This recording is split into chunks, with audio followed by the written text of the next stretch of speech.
Simon versus the Homo Sapiens Agenda, Chapter 6. From bluegreen118@gmail.com to hour note-to-note@gmail.com. Date November 1st at 11:12 a.m. Subject read, Halloween Wieners. Jacques, I hope your Halloween was excellent and that your simplicity and badassery hit the mark. Things were really quiet around here. We only had about 6 trick-or-treaters. Of course, that means I am contractually obligated to eat the leftover Reese's cups. I can't believe it's already almost homecoming. I'm excited about it. Make no mistake, football is my least favorite sport, but I actually really like going to the homecoming game. I guess it's something about the lights and the drum beats and the scene of the air.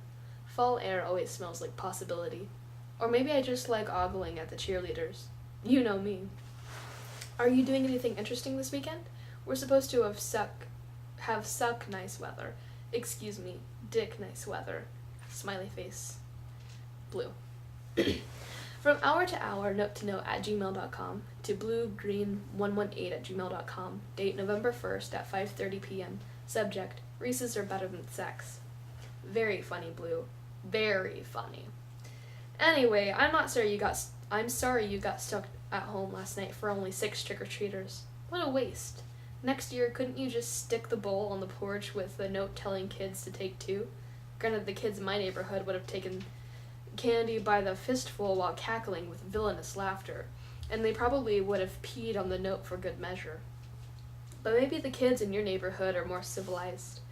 But seriously, leftover Reese's? Is it possible to send chocolate over email these days? Please say it is. My Halloween wasn't bad. I won't say too much about it, but I ended up going to this guy's party. I don't think it was really my scene, but it was definitely interesting.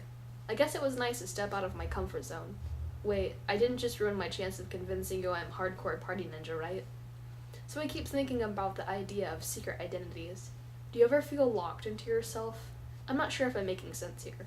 I guess what I mean is that sometimes it seems like everyone knows who I am except me. Okay, I'm glad you mentioned homecoming, because I totally forgot that Spirit Week is this week. Monday is Decades Day, right? I guess I should check online so I can avoid making an ass of myself. Honestly, I can't believe they schedule Spirit Week right after Halloween. Creekwood really blows its load on costume days all at once. How do you think you'll dress up for Monday? I know you're not going to answer that, and I totally figured you'd be ogling over cheerleaders on Friday. Because you're all about the ladies. Me too, Blue. Me too. Jacques. From bluegreen118@gmail.com to hour note-to-note@gmail.com. Date November 2nd at 1:43 p.m. Subject, Reese's are better than sex. Reese's are better than sex? Admittedly, I wouldn't know, but I have to hope you're wrong about that one. Maybe you should stop having heterosexual sex, Jacques. I'm just saying. The kids in your neighborhood sound really charming. Urine isn't a huge issue here, so maybe next year I'll take your advice. It will probably be moot anyway, because my mom almost never goes out. She just can't keep up with your party ninja ways, Jacques. Smiley face emoji.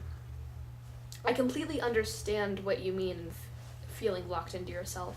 For me, I don't think it has anything to do with other people thinking they know me. It's more that I want to leap in and say certain things and do certain things, but I always seem to hold myself back. I think a big part of me is afraid. Even thinking about it makes me nauseated. Did I mention I get nauseated easily? Of course, that's the exact reason I don't want to say anything about Spirit Week and costumes. I don't want you to put 2 and 2 together and figure out who I am. Whatever it is we're doing here, I don't think it works if we know each other's real identities. I have to admit that it makes me nervous to think of you as someone actually connected with my life, rather than a mostly anonymous person on the internet.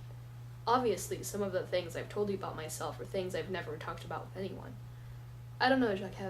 There's something about you that makes me want to open up, and that's slightly terrifying for me. I hope this isn't too awkward. I know you were kidding when you asked what costume I was going to wear, but I wanted to put this out there, just in case it wasn't entirely a joke. I have to admit, I'm curious about you sometimes too. Blue. P.S. I'm attaching a Reese's cup to this email. I hope this is what you had in mind. From hour note-to-note@gmail.com to bluegreen118@gmail.com. Date November 3rd at 6:37 p.m. Subject, Reese's are better than sex. Blue, I think I made you uncomfortable, and I'm really, really sorry. I'm kind of a nosy person. It's always been a problem. I'm so sorry, Blue. I know I sound like a broken record. I don't know if I've mentioned this outright, but our emails are really important to me. I would never forgive myself if I fuck this up. F this up. Sorry, I don't even know if you cuss. So I might have given you the wrong idea with the subject line. I have to admit that I don't technically know whether Reese's are better than sex. Reese's are really friggin' incredible, don't get me wrong. And I'm guessing they're better than heterosex, aka intercourse, per my mom. Non-heterosex, though? I imagine it may be a little better than Reese's. Is it weird that I can't talk about this without blushing? Anyway, speaking of Reese's, thank you so much for the photo. That was exactly what I had in mind. Instead of actually eating one, I wanted to imagine how salty and chocolatey and awesome it would be to eat one. It's great because I really wanted to torture myself, but I don't feel like making the effort to Google Reese's Cups myself. I would rate our own supply of leftover chocolate, but it didn't even come close to surviving the weekend. Chuckheads. Partying harder than Blue's mom since 2014. End of chapter 6.